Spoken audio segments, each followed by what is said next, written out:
Halo, halo, apa kabar Anda? Assalamualaikum warahmatullahi wabarakatuh. Bagaimana? Kena banjir apa? Banjir dahsyat atau kan ada badai banjir besar dan banjir dan apa badai dahsyat di sekitar Anda, terutama yang di apa di Jabodetabek? Hmm. Coba kasih laporan. Saya kok enggak ya? Mbak Agi gimana? Kena badai dahsyat juga enggak? Alhamdulillah sih enggak Mas Ersu. Kemarin seharian hanya dingin ya dan Dan cuacanya hujan, kalaupun hujan sampai hujan sekarang juga masih. gerimis Ya. saja Mm, begitu. Tapi mm, Pak Jokowi juga bilang Mas Ersu bahwa mm, untuk soal klimatologi atau soal ramalan cuaca seperti itu memang kita seharusnya ke BMKG bukan mm, ke mm. BRIN ya Mm. gitu. Iya, iya, iya. Ini jadi brain orang akan ingat-ingat dulu brain no brain gitu kan. Jadi ini gimana ceritanya ya kan kan dia kan serius ini kalau saya lihat yang mengamati yang menyampaikan itu kan seorang dokter ahli klimatologi gitu dan dia rupanya selama ini kerja di Lapan ya lembaga antariksa dan penerbangan nasional gitu ya. Mhm. Jadi sebenarnya kalau lihat portofolionya cukup kredibel tapi kenapa jadi jadi seperti ini dan itu menimbulkan kekacauan itu saya kira bukan hanya di media sosial tapi juga di dunia nyata itu menimbulkan kegaduhan lah gitu ya Mbak ya. Ini Iya. kalau yang ngomong Habib Rizik pasti kena hukum lagi ini kalau sampai. Oke, mari kita ngobrol lagi berbincang dalam obrolan membaca berita di balik berita ini dalam program Off the Record masih terus bersama saya Hersuna Arif. Dan saya Gibeta senang sekali menjumpai Anda. Semoga cuaca hari ini lebih baik ya, dan kemudian Ya, baiklah walaupun dikatakan pada tahun baru nanti katanya itu memang akan sejumlah tempat di Indonesia akan diguyur hujan Mas Hersu dan sepertinya ini memang sudah berlangsung terus-menerus kan. Cuman nggak apa-apa diguyur hujan, yang penting semoga tidak ada bencana. ya, ya. Tanggal 30 ini kan yang diperkirakan besok kan yang diperkirakan oleh Hmm, BMKG itu justru ya, akan terjadi hujan yang sangat deras gitu ya. ya Oke. puncaknya. Oke, tetap berdoa buat Anda semua. Tentu saja pasti akan sedikit mengganggu waktu liburan Anda, tetapi saya Mhm. kira yang paling penting bukan hanya sekedar jalan-jalan, tapi quality time gitu karena kumpul bersama dengan keluarga atau orang-orang terdekat Anda selama Mhm. liburan Natal dan Tahun Baru ini. Selamat sekali lagi, terus selamat menjalani liburan dan Mhm. mudah-mudahan Anda nanti kembali ke Jakarta itu atau kembali ke kota-kota lain lah, bukan hanya Jakarta ya, kembali ke kota-kota besar di mana Anda selama ini bekerja mencari nafkah itu fresh lagi. Nah, Amin. tapi gini, ternyata meskipun di luar sana udaranya adem, tapi di dalam Mhm. kabinet itu kelihatannya udaranya cukup panas ya, Mbak ya. Iya ya, udah cukup panas suasana begitu ya antar menteri satu dengan yang lain begitu Mas Hers. Tidak hanya di kabinet sebenarnya juga di partai-partai seperti itu ya Hmm, Mas Hersu. hmm, Ada yang hmm. katanya akan ada ya ada yang lompat ke partai Lompat, lain lompat, begitu lompat ya. pagar atau lompat partai gitu ya. Ya, lompat partai. Hmm, Kemudian di kabinet juga antara satu menteri dengan menteri yang lain, kementerian satu dengan kementerian yang lain itu juga saling beradu data dan kemudian hmm. sampai sekarang juga itu masih belum ketemu datanya Ya, yang sebetulnya yang mana yang dipakai. ya. Oke, nanti kita akan bicarakan yang Anda maksud ini pasti perseteruan gitu dalam tanda petik ya antara Menteri Pertanian Syahrul Yassin Limpo dan Menteri Perdagangan Zulkifli Hasan berkaitan dengan stok cadangan pangan nasional dan juga impor beras gitu ya. Kan Ya. kita tahu bahwa impor berasnya sudah mulai jalan tuh dari Vietnam 500.000 ton gitu ya. Total nilainya itu 4,4 triliun, jadi tinggal Anda hitung saja fee-nya berapa itu karena kita membaca bahwa dalam banyak kasus itu kalau kemarin data Bank Dunia ya kita itu dibandingkan dengan negara-negara lain itu bahkan sampai bisa 2 kali lipat harga beras di dalam negeri ya. Saya lupa persisnya datanya dengan Vietnam berapa, dengan Thailand berapa gitu. Seingat saya apakah 28% dengan Thailand atau yang mana, tapi ada yang sampai 50% gitu Mbak. Jadi tinggal dihitung deh fee-nya ini berapa pun. Itu soal itu saya kira menarik untuk kita diskusikan karena Pak Zulkifli Hasan ini mulai malah nyinggung-nyinggung soal bahwa situasi sekarang ini jauh tidak bisa menyamai lah situasi ketika zaman Pak Harto. Ah ini kan saya kira kritik ini kan Pak Zul ini sadar nggak ya kalau beliau ini sebenarnya melakukan kritik terhadap pemerintahan Pak Jokowi sendiri gitu ya. Ya orang nanti kan balik kalau kalau selama ini kan gitu presiden sebelum Pak Jokowi ngapain aja. Orang kan tanya kalau gitu sekarang, lu Pak Jokowi 8 tahun ngapain aja? Itu menarik Mbak untuk kita bicarakan. Yang lain apa ya selain itu ya?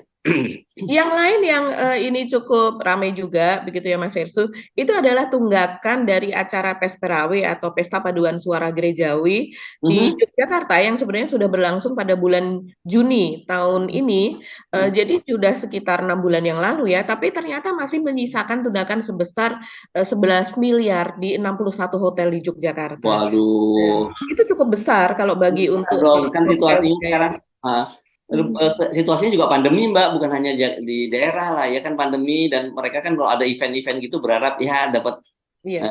dapat keuntungan dari hunian hotel yang tiba-tiba penuh gitu ya. Selama Betul. pandemi kan kosong. Wah ini saya kira menarik juga untuk kita diskusikan. Tapi saya usul tadi yang utama yang kita omongin soal Pak Zulkifli tadi. Tapi kita singgung sedikit ya beberapa info tadi yang Anda sebut soal lompat pagar. Ini kan dikabarkan Ya. Sandiaga Uno Menparekraf apa Menparekraf. Iya. Menparekraf, Menteri Pariwisata Ekonomi Kreatif. Nah, susah sekali nyebutnya. Untung saya masih tahu namanya menterinya Sandiaga Uno. Ini kan dia kader Gerindra. Ya di Gerindra itu apa jabatannya Mbak ya? Wakil Ketua Dewan Pembina atau apa? Ya, kalau tidak salah Wakil Ketua Dewan Pembina ya. Iya. Ya, ya. Dan dia disebut oleh Ketua Harian Susmida Ketua Ahmad bahwa dia sudah akan pindah ke P3 gitu. Ini mungkin berkaitan dengan pencapresan karena bolak-balik kan Sandiaga Uno menyatakan bahwa dia siap nyapres padahal kita tahu kan Pak Jokowi dalam acara di Sentul itu sudah menyatakan kesediaannya untuk menerima mandat dari kader Gerindra untuk menjadi capres tahun 2024. Itu kalau pemilu jadi gitu ya. Ya, ya memang ini menarik ya, karena memang tampaknya akhir-akhir ini Sandiaga Uno ini cukup akrab dengan P3 begitu. Dalam arti kalau ada acara-acara P3 begitu dan itu diakui oleh pihak P3-nya sendiri, mereka mengadakan workshop, pelatihan dan sebagainya karena memang ini adalah Sandiaga kan membawa apa ya kementerian yang ekonomi kreatif gitu sehingga itu memang di banyak partai seringkali mengadakan acara workshop untuk anak-anak muda, untuk UKM dan sebagainya. Dan ini cukup sering begitu bersedia untuk datang ke acara-acara P3 begitu dan rupanya memang ada kedekatan juga karena pada saat dia mengatakan bersedia dicapreskan, dicalonkan menjadi presiden itu juga ada di acara P3. Nah, itu mungkin yang ditangkap Mas Ersu. Tapi kalau kita melihat memang kan di dalam Gerindra ini memang ada beberapa faksi ya. Walaupun mungkin tidak terungkap dengan jelas, tapi kita tahu bahwa memang faksi dari Pak Sufmi Dasko, kemudian dari Pak Sandiaga Uno, Pak Fadlizon, gitu kan memang berbeda begitu ya. Dan itu sudah sebenarnya kentara sekali kita bisa melihat begitu karena mereka memang sama-sama ada di Gerindra, tapi kan kita juga seringkali banyak kita mendiskusikan soal Gerindra ini siapakah nanti yang akan menjadi pengganti Pak Prabowo mengingat putra Pak Prabowo satu-satunya itu sepertinya tidak tertarik kepada bidang politik dan kemudian kita melihat misalnya pendirinya Fadlizon tapi kemudian ada pendatang baru yaitu Sufmi Dasko yang menjadi demikian kuat dan powerful kemudian afiliasi sekjen ini kemana dan sebagainya begitu juga dengan posisi Sandiaga Uno yang datang belakangan tapi menjadi anak emas Pak Prabowo dan menimbulkan kecemburuan dan sebagainya itu sebetulnya adalah cerita di balik itu yang sebenarnya sudah banyak orang tahu walaupun tidak banyak yang mengungkap gitu. Ya, ya. Nah, tapi kalau lihat P3 ini berarti Pak Sandiaga Uno akan bersaing dengan sahabat dekatnya dong, Erick Thohir ya. Karena Erick Thohir dan saya lihat Erick Thohir udah maju satu langkah dibandingkan dengan Pak Sandiaga Uno ya. Karena kan dia sudah mulai muncul namanya misalnya PAN dari disebut Erick Thohir yang akan itu di P3 juga sudah disebut juga Erick Thohir oleh Wakil Ketua Umum P3 Arsul Sani gitu ya. Dan P3 ini sekarang sedang ada struktur baru ya, ada kepengurusan baru ya, dan sejumlah nama masuk. Saya kemarin baca itu ada dari BIN yang masuk ke mana mantan deputy BIN yang masuk ke partai dan sebagainya. Ini memang sedang terus berbenah partai-partai. Dan ada mantan ketua KPU. Mantan ya, anggota KPU ya, anggota KPU.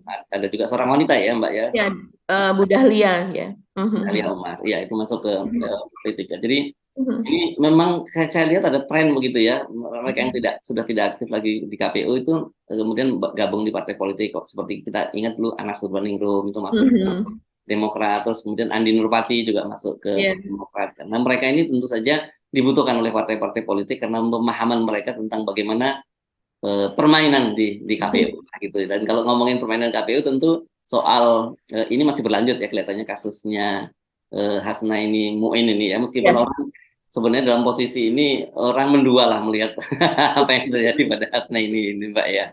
Iya, iya. Kalau seandainya benar terjadi pada keduanya gitu, kalau seandainya apa yang dituduhkan kepada Pak Hasyim Asyari itu adalah benar, orang tetap melihat ini pelakunya adalah seorang Hasnaini gitu, seseorang yang kontroversial kan begitu. Iya, Yang iya, iya. yang terakhir ini yang menjadi apa namanya cukup viral juga adalah wawancara dari apa Farhad Abbas itu di akun YouTube Uya Kuya. Nah, Uya Kuya ini kan seringkali mewawancara juga tokoh-tokoh politik dan kemudian itu banyak Belakangan ini ya. dipotong, iya belakangan ini banyak dipotong-potong kemudian masuk ke seperti ke TikTok, masuk ke WA apa dan sebagainya. Dan salah satu yang dipotong yang ramai itu adalah soal kejadian pernyataan dari Farhad Abbas ini ya, bahwa kejadian pada pernah suatu kali pada pukul 2 pagi itu Pak Hasyim Asyari itu pernah mendatangi rumah Hasnaini yang ada di Kemang. Bahkan dia mengatakan bahwa selain dia mendatangi rumah itu ya seperti orang yang sepertinya cukup akrab gitu ya, bahkan dia masuk ke dalam ruang ritualnya Hasnaini karena rupanya dia memiliki ruang ritual yang tempat dia masih apa ya menganut klinik begitu ya, masih cukup Mistis, percaya tempat-tempat kepada yang mistis klinik. gitu ya. Ya mistis begitu ya, mistis dan di situ memang ada barang-barang yang dia mungkin semacam dikeramatkan begitu. Hati-hati tuh Pak Hasyim Asyari itu kalau udah kayak gitu nanti bisa ini kan kalau klinik-klinikan gini ini nggak rasional nih, hati-hati ya. Saya nggak ingin menyatakan jangan sampai jadi tumbal gitu, tapi secara politik sebenarnya dengan situasi begini sekarang dia bisa jadi tumbal loh Pak Hasyim Asyari itu, karena walaupun kasusnya tidak berlanjut pun itu kredibilitasnya sudah mulai tercoreng. Katakanlah kalau itu Ya. misalnya betul terjadi dan itu suka sama suka pun itu pun sebenarnya nggak etis kan, karena bagaimanapun juga Hasna ini adalah ketua umum partai yang sedang berjuang untuk lolos, sementara Pak Hasyim Asyari itu kan ketua KPU yang punya otoritas untuk meloloskan partai-partai politik gitu ya. Meskipun Betul. terbukti tidak lolos partainya itu. Nah, itu yang jadi ribut itu karena itu ya. Iya. Apalagi datang ke rumahnya loh Mas Ersu. Sementara berada pada satu pesawat saja itu sudah tidak etis gitu. Diberikan Apalagi kalau satu pesawat nggak sengaja mungkin nggak apa-apa. Tapi kalau iya betul, tapi orang akan mempertanyakan, jadi diusahakan kan tidak. Apalagi ini kasusnya adalah menurut pernyataan Farhad Abbas, begitu dia dibelikan tiket pesawat ke Yogyakarta sehingga pergi bersama-sama ke Yogyakarta dan tentunya itu satu pesawat. Nah ada lagi-lagi foto kan Mbak, ada foto tapi pakai masker gitu, nggak gitu jelas juga ada kan yang beredar juga kan? ya begitu. Jadi kita sampai saat ini masih menunggu klarifikasi dari Pak Hasyim Asyari karena sejauh ini klarifikasi langsung dari yang bersangkutan yang untuk menjawab semua pertanyaan ini, berbagai kejadian ini itu kan masih belum ada begitu. Oke. Mari kita ke fokus utama kita soal tadi Pak Zul dengan Pak Syahrul Yassin Limpo ya, yang bawa nama Pak Harto, tapi sebenarnya kemudian yang terkena ini Pak Jokowi. Ini kan seperti memetik air di dulang, menepuk air di dulang, memetik ke muka sendiri gitu ya. Ini peristiwanya ya. Iya, iya. Iya betul Mas Ersu. Jadi itu kejadiannya terungkap pada saat Pak Medak Zulhas itu menjadi narasumber pada sebuah webinar begitu yang bertajuk polemik impor beras di akhir tahun. Jadi ini kejadiannya dia ungkapkan kemudian ya pada saat tersebut yaitu mengenai situasi saat ini karena audiens itu bertanya dan kita semua sebetulnya ya seluruh Indonesia saya rasa itu bertanya kenapa sih kok sampai ada kejadian impor beras di akhir tahun sementara Pak Mentan Pak Syahrul Yassin Limpo itu tetap berteriak-teriak bahwa semua mencukupi bahwa beras itu melimpah dan sebagainya dan panen ada di seluruh Indonesia begitu dan sementara tapi tetap dari pihak Kementerian Perdagangan memutuskan untuk mengimpor beras begitu sebesar 500.000 ton. Nah, ini kemudian dijawab oleh Pak Zulkifli Hasan pada saat itu kurang lebih ini saya bacakan saja daripada salah Mas Hersu. Dia mengatakan seperti ini. Kata Mentan, surplus 7 juta. Saya percaya saja. Tapi hati saya berkata lain, surplus dari mana? Wong kan pertanian itu satu soal produktivitas. Jadi memang betul apa yang dia katakan. Pertanian ini adalah soal produktivitas. Jadi kalau seandainya variabel-variabel penunjang dari produktivitas itu tidak memenuhi, maka produktivitasnya tidak akan ada. Sementara untuk pertanian kan variabelnya banyak sekali. Kemudian dia menambahi seperti ini. Produksi itu akan produktif kalau pupuknya lengkap. Cukup kalau obat-obatannya ada. Kalau irigasinya bagus. Lah, ini pupuk kurang terus. irigasinya nggak pernah menyaingi yang sebagus Pak Harto. Belum pernah ada. Obat-obatan tidak terkendali harga pasarnya. Nah, ini berupa pengakuan ya. Ini luar biasa dia mengatakan seperti ini. Terus kemudian dia menambahi juga, pupuk waktu tanam nggak ada. Nanti kalau panen baru ada lagi. Jadi saya sebetulnya nggak percaya ada stok 7 juta itu. Kemudian lahannya tambah kurang tidak lebih. Tapi kalau produksi padi naik-naik terus itu dari mana itu dasarnya? Dia mengatakan demikian. Jadi kalau dia mengatakan bahwa berdasarkan pengetahuan dia di lapang begitu. Dan ini sebenarnya apa yang dikatakan itu adalah merupakan keluhan petani keluhan para petani sejak lama Mas Hersu. Soal pupuk, terus kemudian soal subsidi kan memang sudah dipangkas ya. Jadi pupuk itu hanya sebagian. Pupuk itu hanya sebagian yang masih bersubsidi dan itu pun disalurkannya sangat-sangat ketat. Yaitu harus petani yang mengikuti satu kelompok tani begitu. Jadi kalau tidak bisa sembarangan dia misalnya membeli pupuk subsidi begitu ya di Saprotan, di toko sarana produksi pertanian di situ ada tidak seperti itu. Jadi penyalurannya itu sangat khusus. Kalau di luar itu maka dia akan harus memberi pupuk yang tanpa subsidi. Sementara pupuk tanpa subsidi itu harganya bisa 2 sampai 4 kali lipat dari pupuk bersubsidi. Nah, inilah yang menjadi keluhan petani selama ini. Kita tahu dulu pada zaman Pak Harto ya, ketika kita masih di bawahnya IMF, itu kita memang ada tekanan. Jadi setelah sekian tahun ada memang di sana ada tahapan yaitu tahun pertama, tahun kedua dan berikutnya. Dan di situ salah satunya klausulnya adalah supaya subsidi-subsidi kepada para petani, nelayan dan sebagainya itu makin lama makin dikurangi dengan alasan supaya mereka makin mandiri. Padahal ini adalah cara global gitu ya untuk justru mematikan. Pada saat itu banyak pengamat yang mengatakan demikian. Dan saat ini pun juga yang dikeluhkan oleh para petani adalah itu Mas Hersu. Ini saya agak melebar ya karena memang itulah sebetulnya ya pada kesempatan kayak begini kita menyuarakan para petani. Tidak hanya petani, nelayan. Saat ini agak melebar sedikit saja. Nelayan saat ini di saat musim barat saat ini, kalau seandainya kita ke perkampungan nelayan, kita bisa nangis. Melihat nelayan itu kalau kita tanyakan sudah berapa lama mereka tidak melaut, itu bisa udah 1 bulan, 2 bulan terakhir dia tidak melaut. Ada yang nekat melaut berakibat kecelakaan. Berakibat kalau kita misalnya mau melihat googling gitu ya, itu banyak sekali kejadian kecelakaan dari kapal itu tenggelam atau kemudian kapal itu rusak, terus kemudian nelayan ini dibantu atau kemudian dia mendarat di tempat yang lain dalam keadaan perahu rusak. Kegiatan nelayan hari-hari di Indonesia ya sebenarnya sudah kejadian bertahun-tahun sejak yang lalu.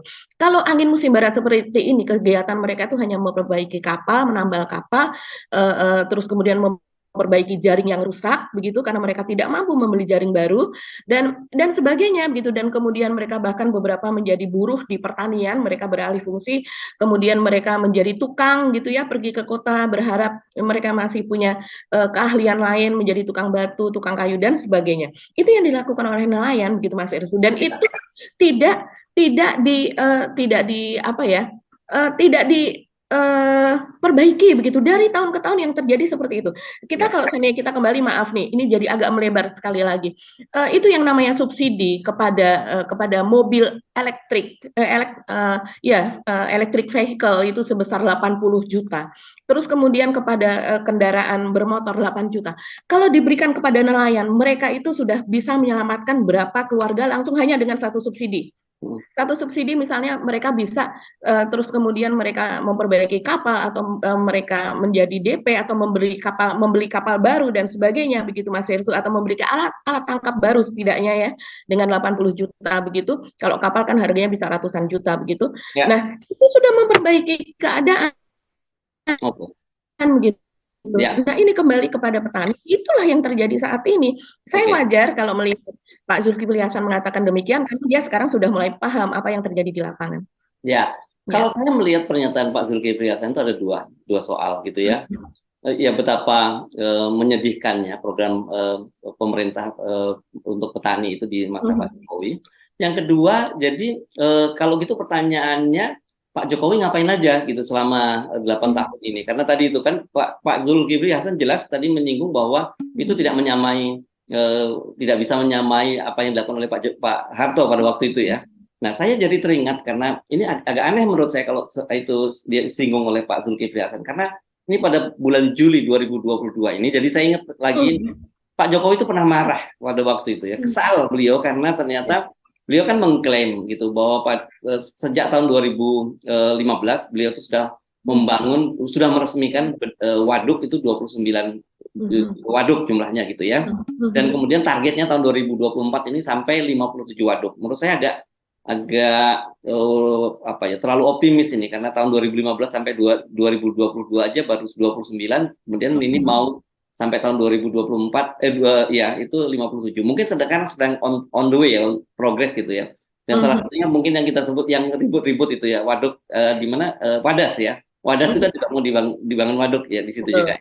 Nah, tapi pada waktu itu yang menarik itu adalah Pak Jokowi menyatakan waktu itu konteksnya dua.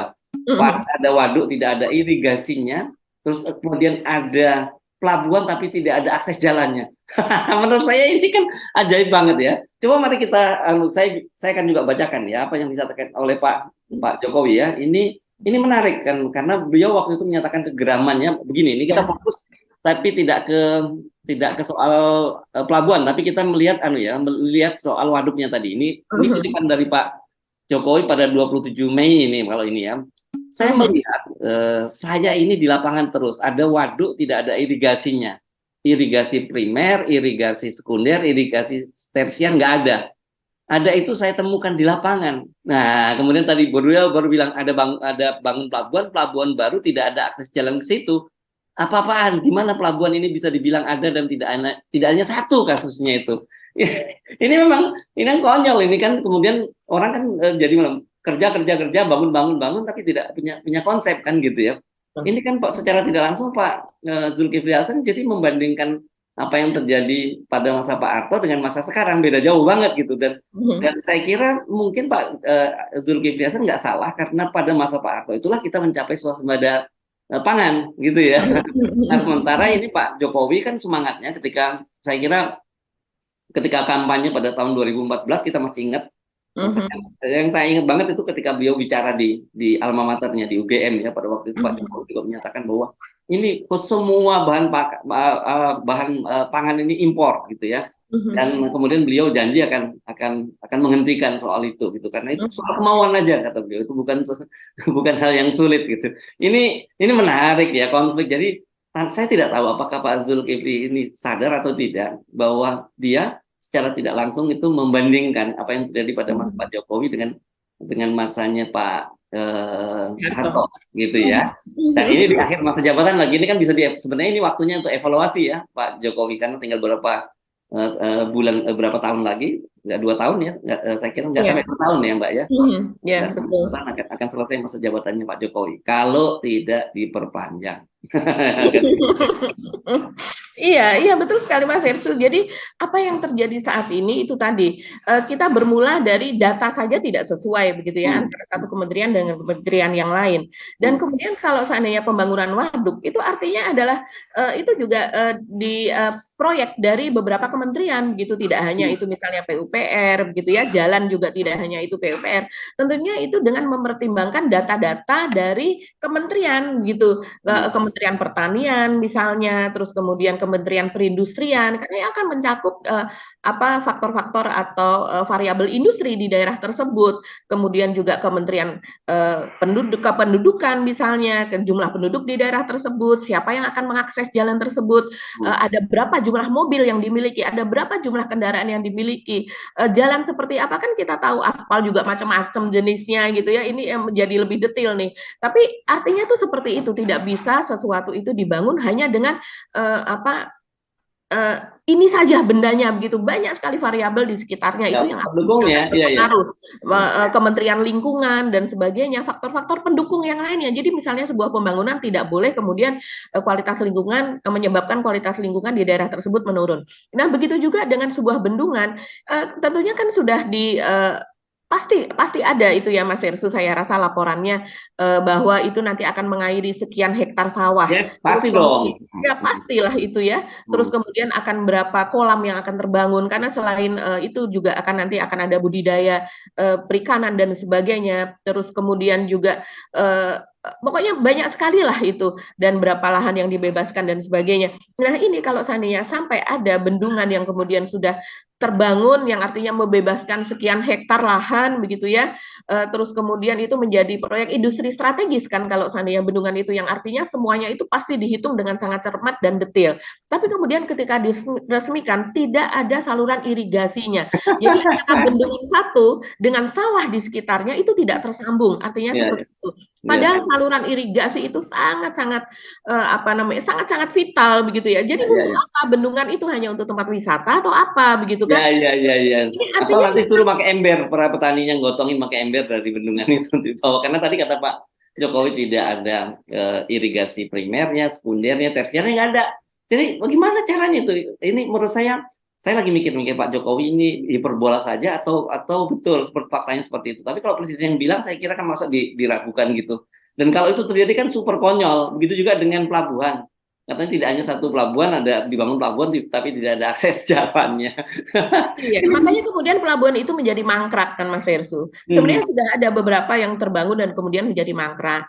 Ya, seperti di Kertajati itu juga bandara juga saat ini buat selfie, kalau sore itu buat wisata ibu-ibu, apa emak-emak itu membawa anaknya untuk di situ melihat matahari terbenam dan sebagainya. Jadi fungsinya kan dibangun bukan untuk itu begitu kan. Jadi artinya visibility study-nya sebelumnya itu memang tidak apa ya, kita melihatnya tidak valid begitu ya. Ini bagaimana sih cara melakukannya begitu Mas Hersu? Ya, jadi itu yang disebut kerja, kerja, kerja, kerja, tapi tidak punya konsep narasi dulu, konsep, dan kemudian kerja kan. Kalau ini kan langsung kerja gitu. Jadi pokoknya kerja dulu, bangun dulu pelabuhannya, belakangan baru nyadar, oh tidak ada akses jalannya. Bangun dulu waduknya, belakangan ternyata tidak ada saluran irigasi. Ini bukan saya yang ngomong ya, yang ngomong Pak Jokowi loh. Jangan nanti ada yang protes lagi. Ya, nanti ada yang protes dikatakan Mas Hersu hoax begitu ya, atau kemudian para buzzer ini itu apa namanya, kita membuat narasi hoax.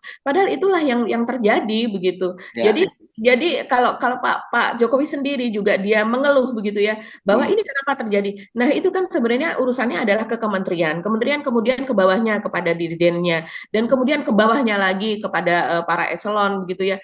Dan dalam hal ini artinya adalah kritik ke Pak Jokowi sendiri, dia tidak bisa memilih orang yang tepat untuk pekerjaan itu ya, gitu. ya, ya. Kalau untuk Menteri PUPR kita tahu bekerjanya itu sudah sangat luar biasa. Tapi kemudian ke bawahnya bagaimana, dan pendukung di sekitarnya juga kementerian-kementerian yang lain dalam berkomunikasi dengan kementerian ini bagaimana begitu. Iya, iya, iya, iya. Dan mesti diingatkan lagi bahwa tidak ada visi menteri, yang ada visi Pak Jokowi. Jadi kalau Iya. terjadi ada semacam itu, harusnya Pak Jokowi ya marah kepada dirinya sendiri. Kenapa Mhm. instruksinya tidak bisa dijalankan oleh para Iya. bawahannya sampai itu Mhm. kan Iya. konyol. Oke, saya kira ini sekali lagi menurut saya ini konfirmasi dari kalangan internal kabinet tentang bagaimana kinerja dari pemerintahan Pak Jokowi. Ini sebenarnya aib loh menurut saya Mbak, yang disampaikan oleh Pak Zul Has tadi ya. Iya, karena ini kenapa ini menjadi aib? Karena Indonesia adalah salah satu negara pertanian terbesar di dunia, dan Hmm. kemudian apalagi kemudian Menhan kita mengatakan akan memberi makan kepada 8 miliar lebih penduduk Hmm. dunia, gitu Hmm. ya, dengan adanya food estate dan sebagainya. Dan sekarang food estate menjadi banyak lahan food estate itu yang menjadi lahan terbengkalai, dan bahkan belakangan ini kemudian muncul, itu harus ada yang bertanggung jawab. Ya, karena sudah ditebangin, kayunya sudah Ya. dijual, tapi kemudian ditinggal mangkrak begitu saja ya. Tinggal mangkrak begitu saja, menyebabkan kondisi lingkungan itu menjadi menurun, kemudian masyarakat sekitarnya yang tadinya ya lebih baik itu masih berupa tegakan-tegakan pohon begitu, daripada sekarang menjadi lahan yang terbengkalai begitu saja, itu nanti akan menjadi apa Mas, ekosistem yang berbeda lagi tuh Mas Yes. Hersu, yang Oke. belum tentu lingkungan sekitarnya itu dapat kemudian bersinergi dengan ekosistem yang baru, akan terbentuk tegakan, tadinya tegakan pohon yang bagus kemudian akan menjadi lahan ilalang, kemudian jenis-jenis binatang atau hewannya yang akan berkembang di situ juga berbeda, rantai makanan nanti akan berbeda. Ini complicated sebenarnya Mas Ya, Hersu. satu yang jelas itu iklim akan berubah di kawasan itu yang Ya. tadi banyak pohon-pohon. Kedua, banjir dan Ya. sebagainya itu bisa. Jadi ini macam-macam dampak. Jadi boro-boro ngasih makan 8 miliar manusia di dunia ini gitu. Yang terjadi malah menyengsarakan orang-orang sekitarnya kan, orang di sekitar food estate. Banyak sekali persoalan-persoalan yang serius yang saya kira ini ditinggalkan oleh rezim pemerintahan Pak Jokowi. Mari kita pindah ke topik yang lain tadi soal Pesparawi. Pesparawi ini apa sih? Paduan suara ya, apa singkatannya apa sih, Pak? Iya, jadi Pesperawi ini adalah pesta perpaduan suara gerejawi gitu ya Mas Oh, Hersy. oke ya. Ya, dari teman-teman Kristiani begitu. Jadi Pesperawi ini diselenggarakan secara rutin. Jadi pada tahun ini 2022 ini Pesperawi ini sudah merupakan hajatan yang ke-13 begitu. Dan kemudian ini diselenggarakan di Yogyakarta. Kita tahu ini sebuah hajatan yang cukup besar. Dan kemudian pada tahun ini itu dananya diperkirakan membutuhkan dana sekitar 40 sampai 50 miliar begitu. Dan kemudian ini mencuat. Tadinya kalau saya ingat itu pertengahan tahun itu memang apa ya, ini menjadi salah satu keuntungan dari Yogyakarta begitu ya, bahwa Pesparawi ini diselenggarakan di DIY karena ini kan salah satu tujuan wisata selain Bali yang dampak wisata itu sangat-sangat besar berat. sekali ya pesertanya. Kalau ada yang dilaporkan sampai 61 hotel yang gitu yang sampai sekarang besar masih sekali. ya. Iya, karena satu kelompok paduan suara aja isinya kan sudah puluhan orang Mas Irsu, belum lagi tim ofisialnya begitu. Dan kemudian juga di sana diselenggarakan juga semacam karnaval segitu sebelum diadakannya paduan suara tersebut. Dan ini adalah paduan festival nasional gitu yang artinya diikuti oleh banyak gereja dan dari banyak provinsi. Wajar kalau seandainya kemudian belakangan ini yang berteriak itu ada 61 hotel di Jogja begitu karena rupanya 61 hotel ini yang sampai sekarang masih memiliki tunggakan begitu ya. Jadi mereka dari Pesparawi sendiri belum membayar begitu dari pesertanya yang menginap di hotel tersebut. Dan ini jumlahnya cukup besar 11 miliar. Ini menyebabkan ya kalau dari pihak PHRI di sana ini menyebabkan cash flow dari hotel tersebut terganggu. Kalau seandainya 11 miliar dibagi menjadi 61 itu mungkin sekitar ada 200 juta, 250 begitu ya Mas Hersu. Bahkan mungkin kalau hotel yang besar bisa bisa besar begitu. Dan kemudian ini tentu saja sudah 6 bulan begitu ya. Ini mempengaruhi kinerja mereka, makanya mereka sekarang menuntut agar supaya ini diselesaikan dengan bantuan dari Kemenak juga. Walaupun dari Kemenak sudah mengatakan bahwa dari Kemenak melalui Kanwil dinas Kemenak yang di daerah itu mengatakan sudah membantu sekitar 20 miliar. Kemudian dari Pemda DIY sendiri sudah membantu 10 miliar.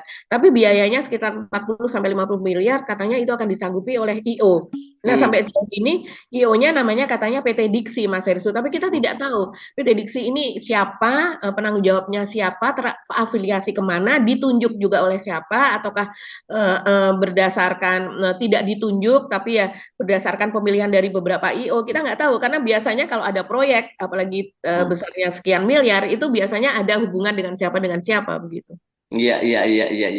Ini ya walaupun Kementerian Agama menyatakan bahwa itu sudah menjadi tanggung jawab IO, saya kira itu bagaimanapun juga mencoreng nama baik dari Kementerian Agama lah ya, karena ada proyek seperti ini mangkrak. Bagaimana caranya? Kita kan kemudian mempertanyakan kalau gitu mereka salah dong memilih IO. Kan biasanya kita tahu IO semacam ini itu nggak mungkin ditunjuk IO yang baru. Pasti biasanya IO yang sudah punya kerjasama yang cukup lama kan dengan Kementerian Agama, Mbak. Iya. Kalau kita sebagai wartawan ya, kita tahu juga pekerjaan dari IO ini ada yang profesional, ada juga yang memang asal-asalan begitu ya Mas Hersu. Dan kemudian kalau seandainya ini peristiwanya sudah 6 bulan yang lalu sampai sekarang ini masih ini parah begitu ya, apalagi tunggakannya sampai miliaran seperti itu begitu. Kita tahu ini kita baru saja dihantam COVID di mana hotel-hotel di Jogja itu banyak yang tutup begitu dan karyawannya itu dirumahkan dan baru kemudian ini di awal 2022 ini mulai bangkit begitu ya. Tapi ternyata dihantam lagi dengan keadaan yang seperti ini begitu. Ini artinya tidak kondusif lah dan ini menjadi pelajaran ke depannya dan tentunya kalau seandainya seperti ini sudah bisa disomasi, di-issue atau kemudian dibawa ke ranah pengadilan ya Mas Hersu ya. Yes, ya. Tapi kalau saya baca-baca Kementerian Agama dalam tanda ini dia lepas tangan ya sudah, karena menurut dia dananya sudah diberikan dan kekurangannya sesuai dengan kesepakatan itu IO akan mencari sponsor gitu ya. Tapi kelihatannya mungkin IO-nya tidak berhasil mencari sponsor dalam situasi COVID kemarin. Memang acara-acara semacam ini ya orang susah mau sponsor untuk apa gitu karena pasarnya sendiri juga tidak bergerak ya. Jadi kan Iya, biasanya sponsorship itu kan untuk mendongkrak penjualan biasanya gitu ya. betul, Tapi betul. daya belinya tidak ada ya bagaimana itu yang terjadi. Saya kira kita doakan segera ada jalan keluar ya dari sini kalau sepenuhnya dilemparkan ke IO saya kira mungkin nanti ujung-ujungnya paling banter ini ke ranah hukum dan kalau ke ranah hukum ya duitnya nggak akan terbayar gitu Mbak. Iya, tapi ini Mas Ersu, salah satu dari penyelenggaraan ini pada waktu itu kan rencananya akan dibuka oleh Pak Jokowi begitu. Hmm. Tapi ketika panitia itu sebelumnya pada awal Juni itu menghadap ke Pak Menteri Agama begitu, eh, Pak Yakut begitu, dia mengatakan bahwa iya nanti akan datang saya yang akan membukanya begitu. Dan kemudian ternyata pada hari H itu diwakilkan kepada Wamenak yaitu Pak Zainud Tauhid. Dan di situ memang ini salah satu konsepnya adalah untuk moderasi beragama. Jadi untuk program Hmm. moderasi beragama ini kan pemerintah Hmm.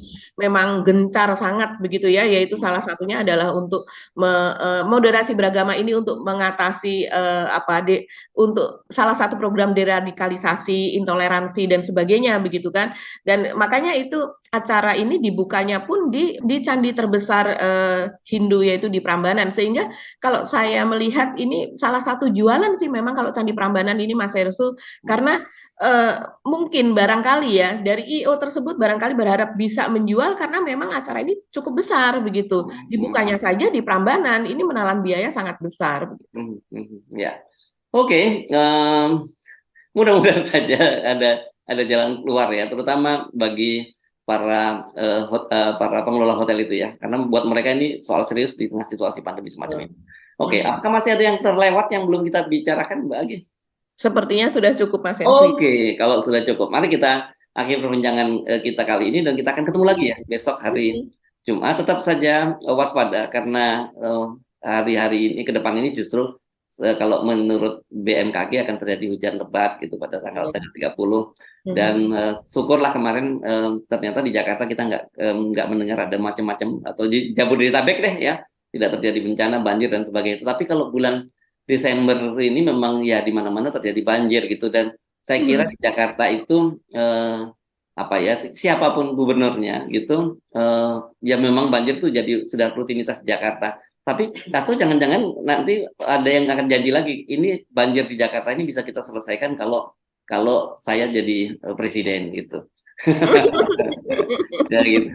Pak Jokowi udah dua periode loh jadi presiden. Jadi kalau Pak Jokowi masih ngubrak-ngubrak kan masih terus mengingatkan pejabat gubernur DKI Pak Heru Budi untuk segera menuntaskan persoalan banjir gitu ya, termasuk soal normalisasi di sungai-sungai di Jakarta gitu. Jadi orang mencatat Pak Jokowi pernah janji ketika dulu bahwa persoalan banjir itu bisa diselesaikan kalau beliau menjadi presiden dan sekarang ini sudah hampir 2 periode ternyata banjir masih terus terjadi di Jakarta. Jadi jangan salahkan siapa-siapa, tanya pada diri sendiri. Antri Mas Hersu, penyelesaian masalah itu harus antri karena tadi waduk-waduk saja juga masih rencananya akan banyak sekali ya.